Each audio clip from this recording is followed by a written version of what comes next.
नमस्कार, जय हिंद। आज हम लोग पढ़ेंगे एनसीईआरटी क्लास 10th की साइंस का, जो कि बहुत ही इंपॉर्टेंट टॉपिक है जाइलम एंड फ्लोएम, जो कि एक एग्जाम में काफ़ी बार पूछा जाता है और पूछा भी गया है। यानी कि right the difference between xylem and phloem.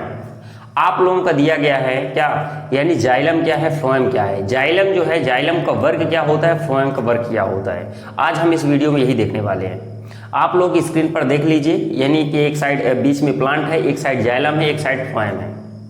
यहाँ पे अंदाजा लगा सकते हैं कि इसमें जाइलम और फ्लोएम का डिफरेंस कितना है। यानी कि xylem transport water and minerals observe by root to leaves. मतलब क्या मतलब है, यानी जाइलम जड़ों द्वारा अवशोषित पानी और खनिजों को पत्तियों तक पहुंचाते हैं। जाइलम जड़ों द्वारा अवशोषित पानी और खनिजों को पत्तियों तक पहुंचाते हैं। ये जाइलम का वर्क होता है।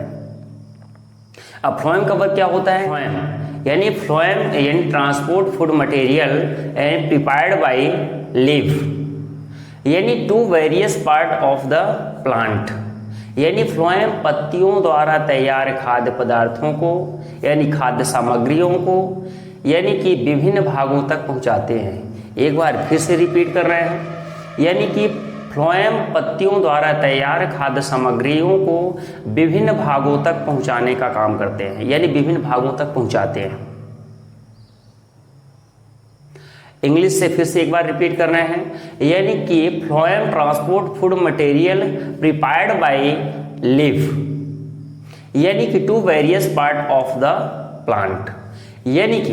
यानी फ्लोएम पत्तियों द्वारा तैयार खाद्य सामग्री को विभिन्न भागों तक पहुंचाते हैं। एक खाद्य सामग्री को विभिन्न भागों तक पहुंचाते हैं कैसे, यानी आप लोगों को पता होगा कि पौधे अपना भोजन सूर्य के प्रकाश से प्राप्त करते हैं।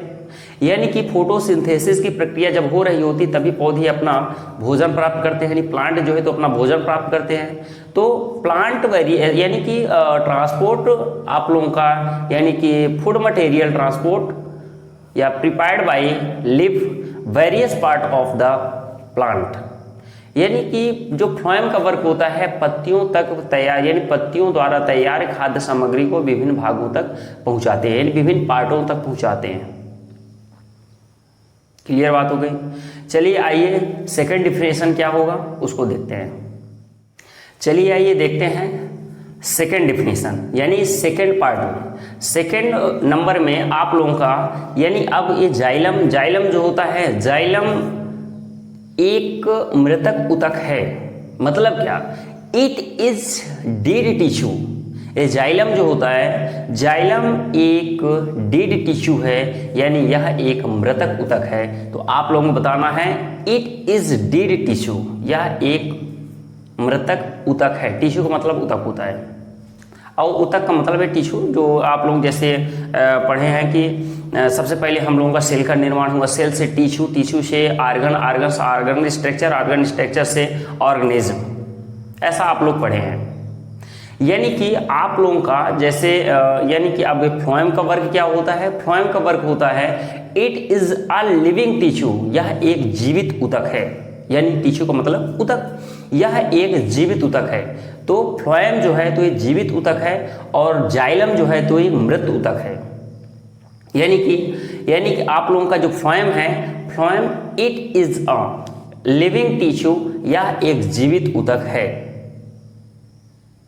चलिए आइए देखते हैं थर्ड पार्ट में, यानी कि थर्ड नंबर में these tissue contain connecting tubeless. मतलब इन ऊतकों में प्रवाहिकीय नालिकाएं होती है। These tissue contain connecting tubeless. इन ऊतकों में प्रवाहिकीय नालिकाएं होती है। और फ्लोएम में दीज टिश्यू कंटेन यानी कि सेप ट्यूब।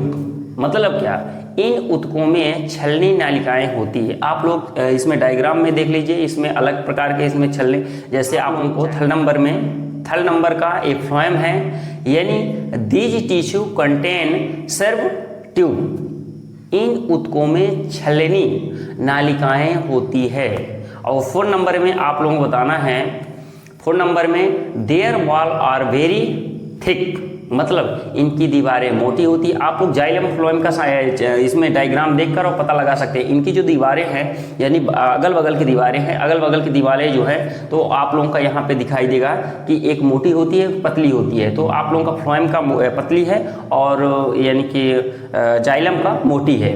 तो इन दीवारें यानी कि क्या जाइलम में क्या हो जाएगा, यानी कि their wall are very thick, इनकी दीवारें बहुत मोटी होती है, और फ्लोएम में इनकी दीवारें कम मोटी होती है, यानी their wall are less thick. एक बार फिर से रिपीट कर रहे हैं, यानी कि जाइलम की दीवारें मोटी होती है, their wall are very thick, xylem की दीवारें बहुत मोटी होती है, और जो फ्लोएम होता है फ्लोएम की दीवारें कम मोटी होती है, their wall are less thick, मतलब इनकी दीवारें कम मोटी होती है। क्लियर बात हो गई। ये बहुत ही इंपॉर्टेंट टॉपिक है, इस तरह से आप लोग इसका डिफरेंस देख सकते हैं।